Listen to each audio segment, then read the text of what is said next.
there are circumstances where it's okay to click on links. For example, if I tell you right now, I'm going to send you something, did you get it? And you get it, and you click the link, that's probably fine because you have verbal and video confirmation. Yeah.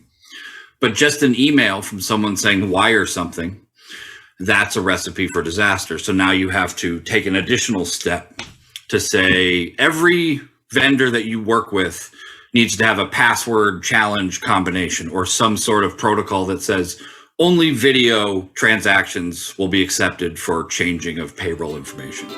Welcome to the HR L&D podcast with your host, Nick Day, CEO and founder of JGA Recruitment, specialist HR recruiters. Tuning into the HR L&D podcast will help you to discover strategic growth concepts, leadership development strategies, and the values and behaviors that drive organizational change and success.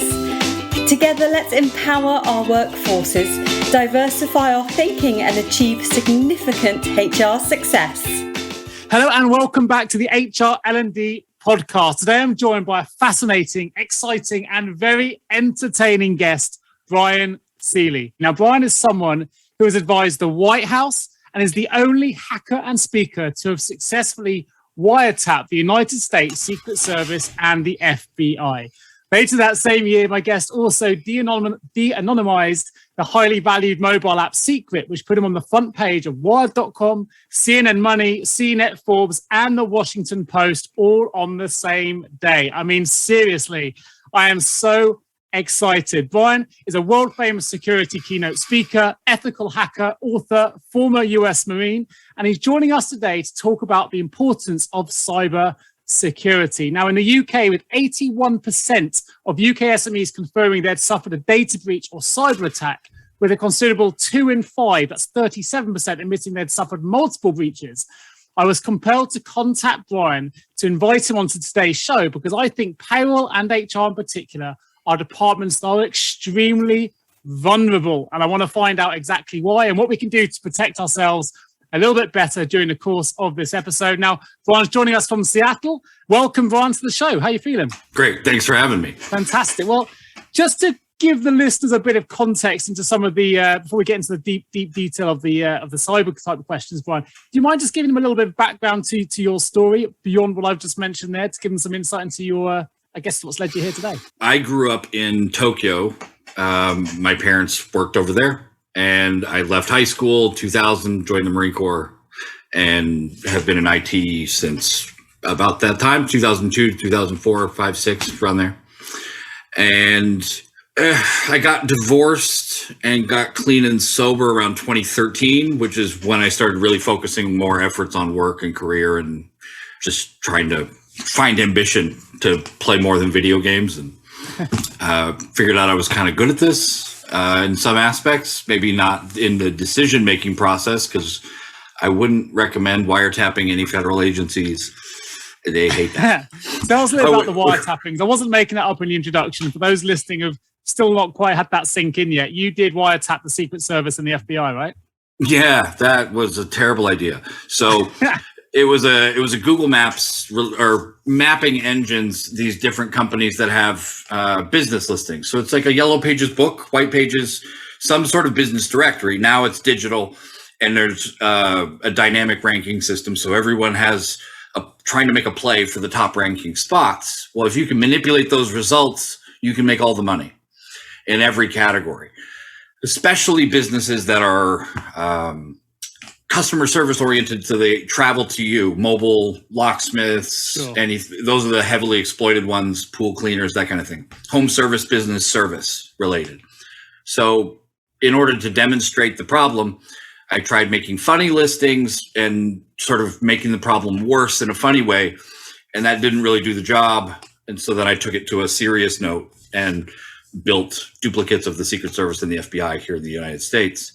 I changed the Russian embassy in London I saw that. to a gay bar with Putin's face on it. So you know how I know he hasn't seen it? I'm still alive. Yeah, okay. Fair play.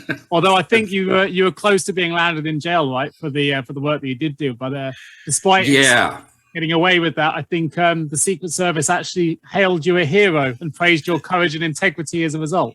It was 4 hours in a little room, their guest suite, of explaining this over and over and over and over. And they finally got to the bottom of it by calling Google and saying, okay, he's been telling you about this. Yeah. And you did nothing. And this is what happens. Okay. I got lucky and they determined I wasn't the asshole, but they also gave me a very clear warning. Like, you don't get to do that again, ever. No stepping out of line. So I don't jaywalk. I separate my trash from my recycling. I help old ladies across the street. It's like, see, all right, we're good. Like, I toe the line, and it's important to reiterate, don't do these kinds of things. Those types of stunts don't always go well. People have gone to jail forever for a lot less, but I can imagine. It made my career. But saying that, I mean, as you say, you're helping old ladies across the road. You become an ethical hacker, right? And this is one of the reasons I really wanted you on the show today. So to get into the serious side of what I think is really important and often overlooked, certainly in the payroll and HR departments globally. We will a lot of US listeners on this as well. I'm sure will be intrigued to know what your advice would be. But we're seeing huge increases in payroll fraud, recruitment scams, data breaches, corporate espionage, you name it. Cyber attackers are kind of finding numerous routes now into organizations. And a lot of those routes are coming in through the payroll and HR departments because they're known to hold huge amounts of data, huge amounts of information, identifiable information. So if you were to put your sort of hacking head on, why is it that this data is so valuable to criminals? Why do they want access to it first and foremost to begin with? A lot of people think that the ransomware is the biggest problem right now. I definitely want to come to that later. So yeah, for sure. But it's not. It tends to be business email compromise.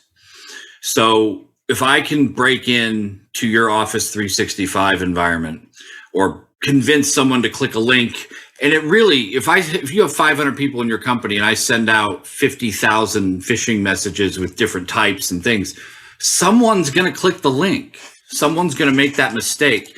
And that mistake could be really devastating because then I can give an email order to the CFO as the CEO saying, hey, I'm on a call. This invoice needs to get paid. Just came in. It's vital, blah, blah, blah. And make an urgency sort of demand. And it works. There's in the United States alone, 3 billion or more has been lost this way. If that doesn't work, if they can't get you to willingly send money out, they proceed with like ransomware type things. It's like, well, if you're not going to play ball, then you're not going to have any stuff. We're going to hold your stuff for ransom. And it's a way for them to cover their tracks. So it makes it difficult to track and figure out who made the mistake, how they got in. So if you don't have access to online banking as a company employee, it doesn't mean you're not valuable to them. There's intellectual property, there's customer privacy information, there's always something of value. Can they sell that data on the, I mean, this is a hidden world for me, but you hear about the black internet, the black net, whatever you want to call it. Is there another marketplace for this data as well? Is that another reason they're coming in? There's a ton of them. Your information gets bought and sold on the dark web. It probably is better in the EU and UK than it is here, just from... You guys have stronger privacy laws and the right to be forgotten. Yeah. So the United States arrogantly sometimes proclaims itself the best country in the world more often than not. And I think that's A, arrogant, and B, short-sighted and stupid because it makes a big target of yourself. Sure. If you're in a nightclub and one guy's walking around saying, I'm the best person here, how many people kind of want to punch that guy? Like, it's why I wear Canadian pins when I travel. I mean, would you want to be wearing American flags going everywhere? No, like I would rather blend in. So that raises an interesting question for me then. So you do, I didn't mention it in the introduction, but you do a lot of cybersecurity consultancy for John McAfee, right, and his company MGT. Now, presumably then, would that make that company a bigger target knowing they've got someone like yourself being that security consultant or not? You got the people going, normally, I want to break them. He was a bigger target than anybody he could have hired. I got to work with John a few years ago for a while and go to DEF CON with him and become a friend. And people who have controversy associated with them or hit a higher level, anybody who hits a C level automatically is now included in what would used to just be reserved for like celebrities or the ultra wealthy. So if you were a Rothschild or whoever, you had to hire security to keep your kids from getting kidnapped and ransomed off. Sure. Lindbergh's kid, tons of high profile kidnappings. It's worth knowing as you ascend that ladder of either corporate success or monetary or recognition, fame, you need to pay attention to what you put online and what company information is available. So your executives at any company, their personal life is a liability to your corporate life. So that's not to say you should go through their social media and find reasons to fire them for personal beliefs. It should be inventoried and they should be made aware that that makes them a target.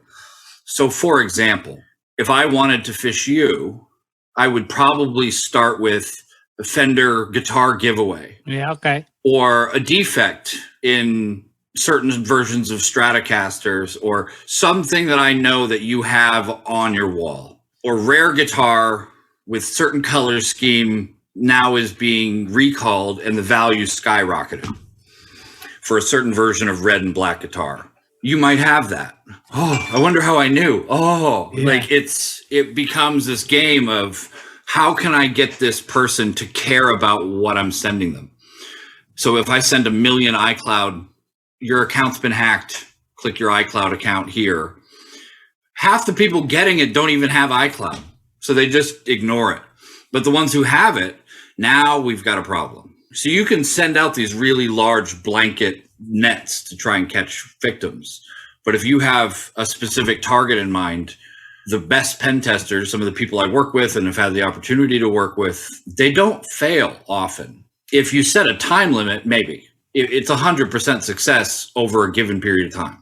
So the chances are then, when it comes to payroll in the HR community, it's going to be a phishing attack that has something related potentially to payroll or HR on the email line. They've done a, or blanket piece. It's going to go, oh, that's payroll. I'll click on it.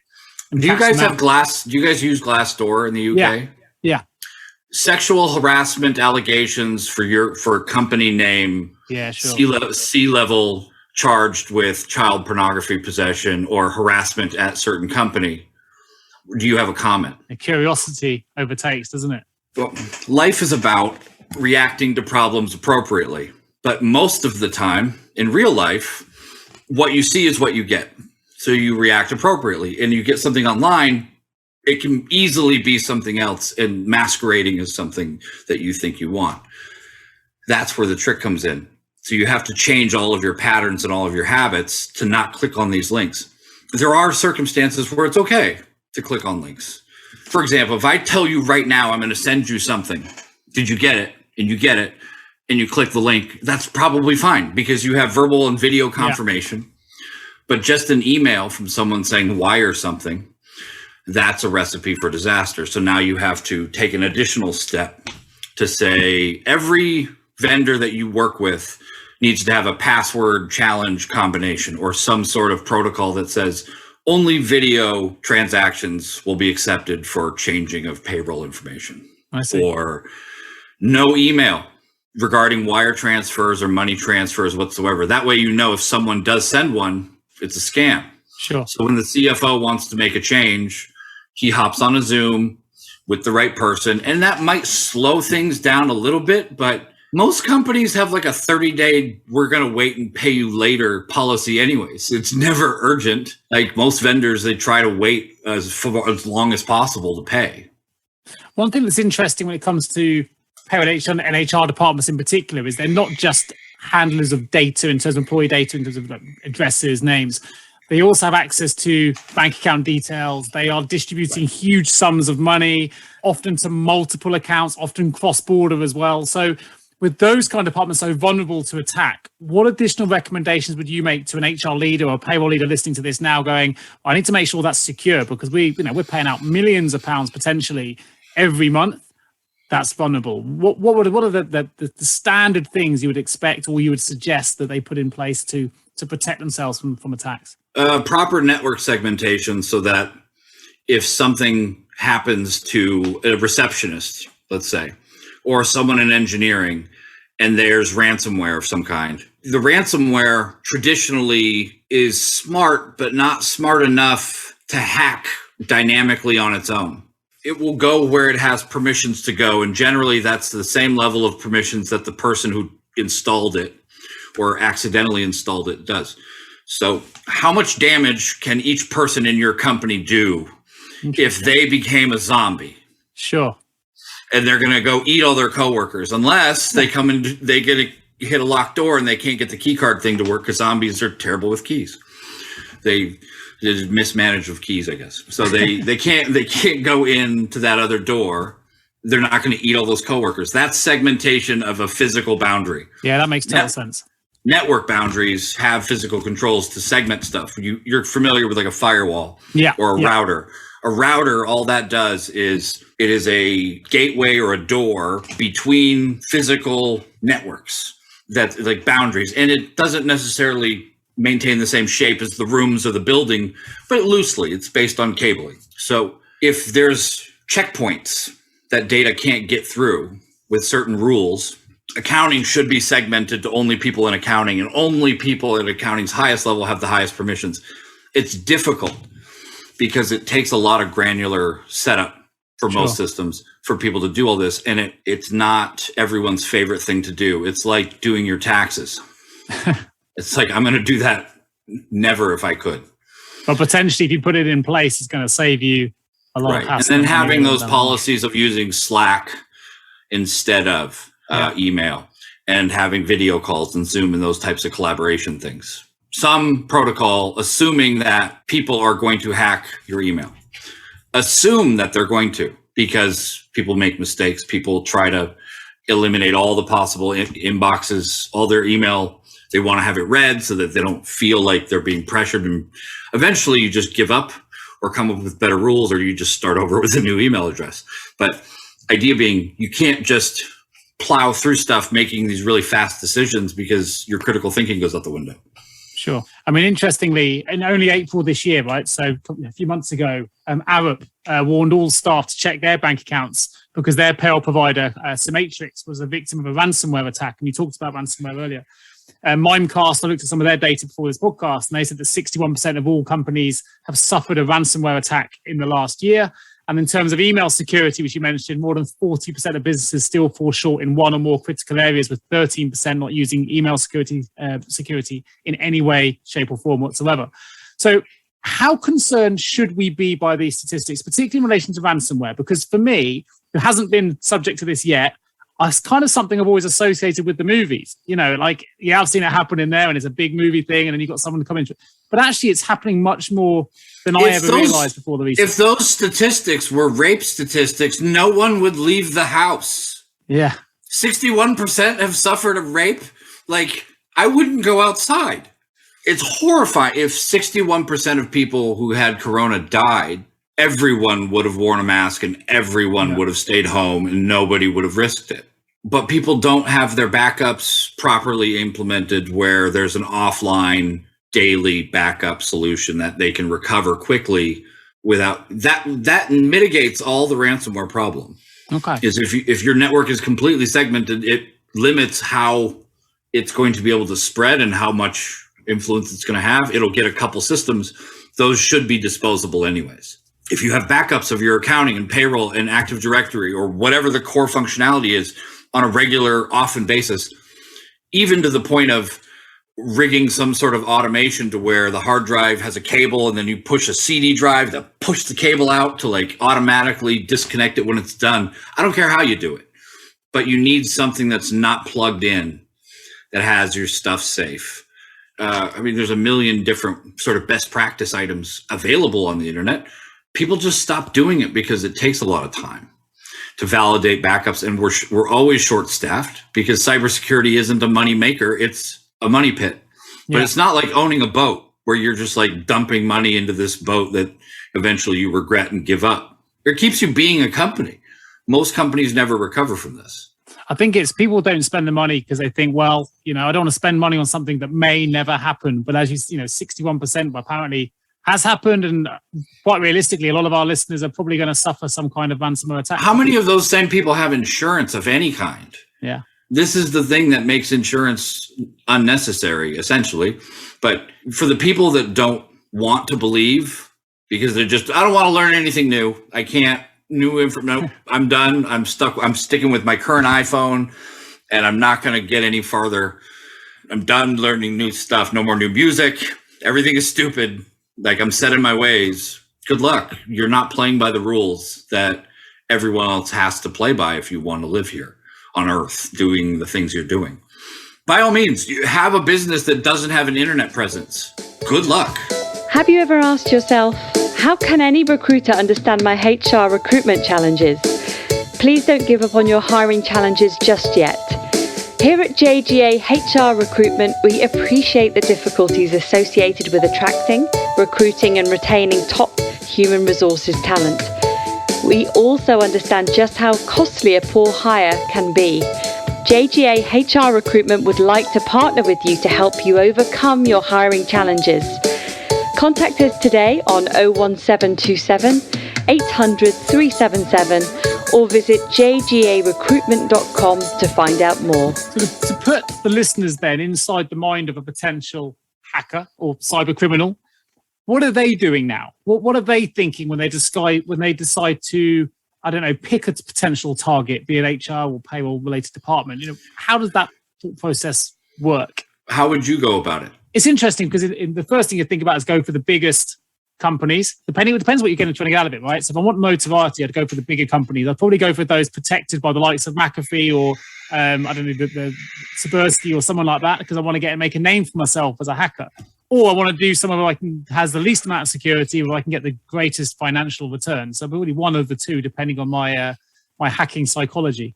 If you're a bad hacker, you don't want anyone to know who you are. It's like being the most famous smuggler. That seems problematic. Like if you were really good at smuggling people or a really good covert secret agent, no one would know who you are, James Bond. Jesus Christ. Stop using your real name, you idiot. Like maybe use a disguise. I don't know. So from hackers, they would make lists of targets, automate a lot of it to where they'd be able to determine where the low-hanging fruit is. So when people talk about patching and upgrading, it's fixing software that's found identified problems and it's fixed them. You can actually go online and search hardware-specific search engines to find all the Apple devices on the internet. Hey, this one hasn't been upgraded for 5 years, wow, and it's vulnerable to this thing. And a lot of the really big attacks, the Kaseya ransomware attack recently, people at Kaseya were telling their bosses there was a huge problem in the way their software stack was built and that there were existing problems and this was going to bite them. And they were dismissed and it bit them hard. Exploits and vulnerabilities means it was just discovered and the people who are in charge of fixing that software have spent 0 days working on it. It's like D-Day. So D-Day +1, D-Day +2. If they've issued a patch, there's a solution for that 0 day, and now it's available for public to be able to actually fix it. If you don't fix it, it's negligent. But there are people who haven't gotten around to it, or they fired their IT guy and they're hiring a new one, and it's just they're getting around to it. It doesn't seem like that high of a priority. The deadbolt on your door at home in a bad neighborhood broke. How high priority is that for you? You get it fixed. It's interesting because we do, we have updates done here and it makes you think, God, sometimes you can't get them done because you haven't turned your computer off or whatever it is you have to do in the evening and you think, I'll just do it tomorrow. But actually it's that day you wait that you don't do it. Everyone else is updated, but one computer hasn't. And it's not like a whole parking garage full of cars and you have to check all of them one by one. They can scan all of the different systems that have it and go, that car has a broken lock. Locking all the doors in your house and leaving the window open. Right. And they don't need to go and physically check it. And it's not like, I wonder if they're going to accidentally go check it. No, it's a for sure. They know because we know. So payroll and HR software is big business, really big business, both across the globe. US in particular got some massive providers, some great big providers in the UK as well. And I would say the good news is they're doing a lot of work to try and improve the security protocols, data security, but with all payroll databases vulnerable to attack, if you were a payroll or HR manager and you're looking at either checking you've got the right security protocols in place with your existing provider, or maybe you're even looking to change provider, what are the key questions they should be asking of their providers to make sure their data is secure? Or other things they should avoid? There's almost so many. The smaller providers generally fare worse because they don't have the same resources. Sure. Amazon, Microsoft, you don't hear about as many breaches with them unless it's a customer making a really big mistake on their own stuff. But who do they use? Who do the biggest boys play with? Those are that's the research that I would do to find a good payroll provider. I haven't heard about Quicken or QuickBooks having major data breaches. I know I wouldn't trust Experian if they were my payroll provider. It's hard to know which companies are going to screw up and which ones aren't. But are there certain things we should look for? Like a company says, look, we store everything in the cloud. That's more secure than, I don't know, what we used to do before. Or there's certain bigger things we should be looking at in a new provider that just gives us an extra layer of security that perhaps we didn't have before, or not. It depends on maybe where they host. So if they're using those providers like Amazon or Azure, which almost everyone does, that's not the real issue. It's generally going to be one of your own employees that screws up and gives access, because breaking into Fort Knox is immeasurably difficult. It's not impossible. It's just, I don't know how many bodies and how many bullets it will take, but it's doable. Nothing's impenetrable. Your employees are your biggest liability, but also your biggest asset. Training them is probably the most crucial thing you can do. Phishing training, social engineering, those types of things. And it's what I end up doing I talk about in speeches or then offer as either consulting or training afterwards, after these events. And initially people don't ask questions because they don't want to look stupid. They don't want to look foolish or that they didn't know. Well, we all didn't know how to tie our shoes at some point. No one came out of the womb just knocking it out of the park. We had to learn something, some point. So always be that sort of new guy in your own head, willing to ask questions, because I'd rather look silly for a minute than be the guy who brought the whole company down because you didn't want to, listen to the speaker or training about something you thought was mundane. I learn something about this stuff all the time, and it's constantly changing. And this is what I do professionally.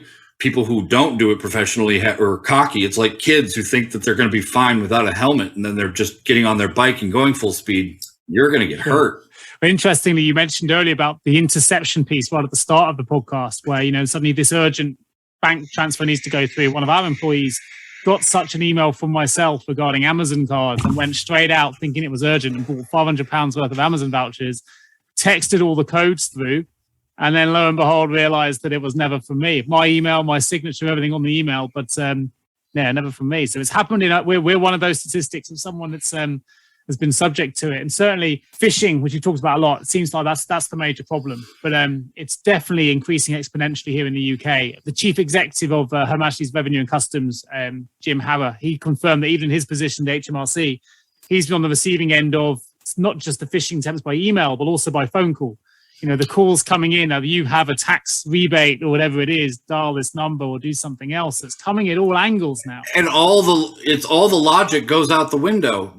Spare one story that I actually heard, that there was a guy in Nigeria who was found to have died in his apartment, and he was a very rich aristocrat, and there was hundreds of millions of dollars in cash in his apartment. So he was the one Nigerian prince who was trying to give money away, but died before he was able to give it out. Is this actually true? That was true, yeah. Wow. There's no one's giving away free money. No.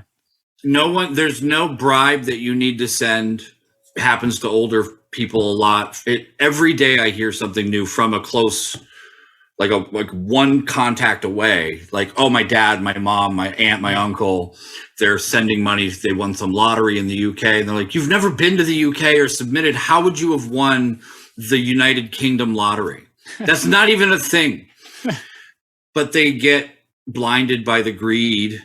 And we all are susceptible to that. It's not an opportunity for people to go, oh, what an idiot. I wouldn't fall for that. And then, oh yeah, let me vote for Brexit. Okay. And then let me do that. Everyone's done something dumb. Let's all put that to the side for the moment and realize we can get better at this. Yeah, part the egos and learn. I mean, something I watched one of your videos, really enjoyed it. And it spoke to me about the recruitment side of things, because we're not just talking about phishing as well when it comes to cybersecurity. You exposed to how there's a number of fake LinkedIn profiles, and you were showing how you can spot who those fake profiles are and how. But can you tell us a little bit about those? Because a lot of HR professionals in particular that are involved in recruitment, they're going to be looking at LinkedIn, utilizing LinkedIn, and yet a lot of these profiles aren't real, right? Like, people don't usually want to admit that we don't want to work with unattractive people. I'm not the most attractive guy. I'm not the most unattractive guy. But I do know that if the girl looks like a supermodel and asks to connect on Facebook, it's probably, I didn't get better looking overnight. I didn't suddenly become some sex icon. It's not going to happen. That's not in my cards. I had to learn to develop a personality and work on computers. Plus, when you're on computers, you don't learn how to talk to women. So it's not just, I didn't become a magnet overnight. It's going to be a spam request. And then you can usually find issues with grammar. Like, sure. I had a scammer call and he was trying to tell me that I had viruses on my network, and they worked at Microsoft in Redmond, Washington, D.C. Now, Redmond is a city in the state of Washington, which is different than Washington, D.C., which is the capital of our country, which is a district. It's not even a state. And that's a whole other problem. I like how we left the UK a couple hundred years ago and then just made it a whole bunch more complicated. I like the fact they have no idea who they're actually calling as well, right? Right. No, they don't care. I'll waste their time. It's so much fun. If I can afford the time, I'll just, oh, wow. No, yeah, I had no idea. Wow, thank you so much. Ooh, can't read that. Like, just get them really frustrated. Other people try to hack them back. It's illegal, technically, to do that. In minding my own wanting to not be in an orange jumpsuit and in prison, I don't do any of that stuff. But the thought has crossed my mind. So LinkedIn especially is vulnerable because people will accept. I've done this for just demonstration purposes, created a fake profile with a mail order bride's photo and really, really detailed history in the past. And she gets accepted invitation requests at 10 times the rate that I do. It's a good lead gen way of getting into networks and, as you say, getting into people to connect with you. So, yeah. And I didn't realize this was a thing until I watched your video, and I was like, wow, this happens a lot. And a lot. Yeah. And then there's entirely fake companies or companies that have boosted the amount of people that they have working for them using these kinds of things. That's dangerous, but you can go and search someone's photograph and take that photo and put it into a photo search and see if it's used any other place. And if it's used on 30 other profiles, yeah, probably a fake. Yeah. And you show how to do that on the video. I'll put a video link in the episode notes if people want to watch that. I've watched it. It's quite interesting. It's worth a few minutes of your time. So I'll put that in there. I think before we finish as well, Bryan, I really want to find out a little bit more about your book. You've obviously written a book on this. If people are interested in finding out more, your book, Cyber Fraud, The Web of Lies, it's available on Amazon. I'll put a link in the episode notes. Tell us a little bit more about the book. That talks a lot about the whole story of the hacking Google Maps, the Secret Service story, and why I did everything, and then talks about that entire type of fraud. And it's global. So it applies. I think it's the only book on the subject since I wrote it a few years ago. I have another book I'm working on. It'll be out. I should be done with it in the next 6 months with my co-author. A little bit different subject matter. Still talks about my story and hacking, but also to give you a preview, my eldest child is my stepkid during my marriage. I became her foster parent after the divorce. So I have two of my own kids. They're 12 and 6 now, and the eldest is 21. 4 years ago, she was trafficked here in Seattle. Wow, I spent a month looking for her using what I do, my specific set of skills. Still working on my Liam Neeson impression, but I ended up rescuing her and was able to find her. And that whole process revealed a lot of shortcomings in the mental health aspect of my life, or understanding of like what to do when life gets really, really difficult and you're isolated and you work in computers and you're not as social. And so the more human and mental health side of life and what I did to kind of cope with that subsequent suicide attempt, and then building my life back up afterwards. Difficult book to write, cathartic, but Traumatic. being the only person to ever wiretap 2 federal agencies, and then also one of the only people to ever rescue their own kid. And I know there's a handful of people who've ever done it, but there's not exactly support groups of people, celebrating it or advertising. There's a lot of people in that same situation because of how many women get preyed on all over the world and offered jobs and like, hey, you can come sell these designer handbags. And Facebook is a really big marketplace for these types of scams that get girls to fly. They'll pay for their ticket. They show up at the airport, and then you never hear from them again. And it's a nightmare. So if I can educate in some way, and by using my story help someone else avoid problems or find ways to cope with the more difficult aspects of life, then it seems to be what I'm called to next. Bryan, absolute pleasure. Thanks for joining me today on the HRLD podcast. It's been a really insightful conversation. Hopefully you've protected a number of HR leaders who in turn are going to be protecting their employees and their businesses as a result of this podcast. Thanks ever so much. Thank you so much for tuning into the HR L&D podcast with your host, Nick Day, CEO of JGA Recruitment Specialist HR Recruiters. If you need any help with the current HR or L&D vacancy, then please get in touch with Nick and his team. All contact details can be found in the episode notes. In the meantime, to make sure you never miss a future episode, please subscribe to the show through any of your favorite podcast channels. Till next time.